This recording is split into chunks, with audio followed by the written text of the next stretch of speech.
Hello दोस्तों, कैसे हैं आप। हमारी आज की कहानी है सब्र। घर में छोटी सी पार्टी रखी थी।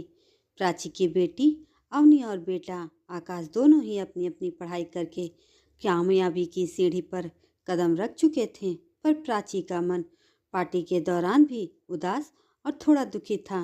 रह रह कर उसके पति अनुज की मजाक में की हुई बात उसके दिल पर चोट कर रही थी। प्राची ने क्या नहीं किया परिवार के लिए, अपनों के सपनों के लिए।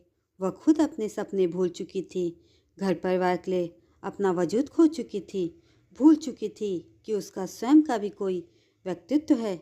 अभी उसके प्रति के दोस्त आलोक ने कहा कि भाभी जी, यह सब आपके ही त्याग और तपस्या का फल है, जो आज आपके दोनों बच्चे कामयाब हो चुके हैं। अनुज अपने दोस्त आलोक की बात को बीच में काटते हुए कहा, मैं नहीं मानता कि प्राची का इन बच्चों को रोटी देने के अलावा और कोई भी योगदान रहा है।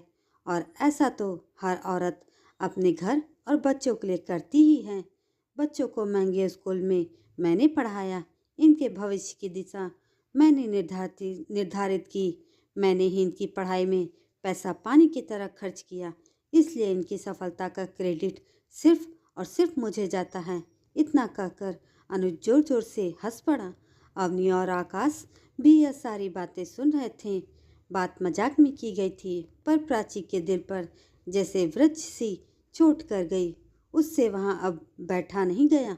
वह नाश्ते की ट्रे उठाकर रसोई में आ गई और सबसे नज़र बचाकर रोने लगी। सोचने लगी, क्या मैंने जिंदगी भर सिर्फ रोटी बनाने का ही काम किया है। मेरा बस इतना ही वजूद है इस घर में और बच्चों की कामयाबी में।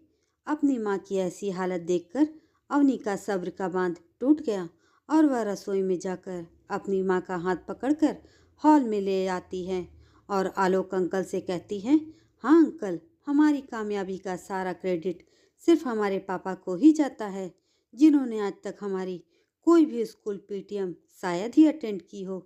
हमारे बचपन में उन्हें शायद इतना भी याद नहीं रहता होगा कि हम कौन सी क्लास में, कौन से सेक्शन में हैं, किससे ट्यूशन लेना है, किस सब्जेक्ट में हम कमज़ोर हैं, कब तक फीस जमा करनी है। बीमार होने पर बीच स्कूल से माँ ही लेने जाती, डॉक्टर को दिखाती, रात भर जागती और फिर वह सुबह सुबह जब सब सो रहे होते तो जल्दी से उठकर काम पर लग जाती। हॉलीडे होमवर्क कराती, सारे काम माँ ही तो करती रही।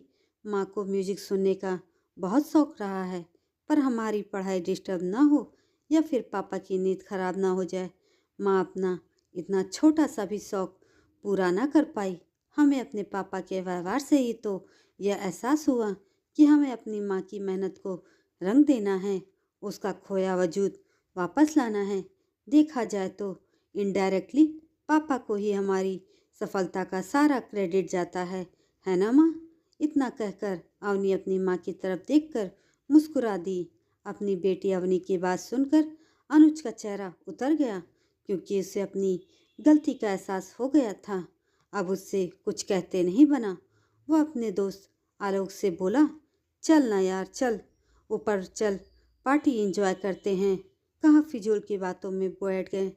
दोस्तों, उम्मीद करती हूँ यह कहानी आपको पसंद आई होगी।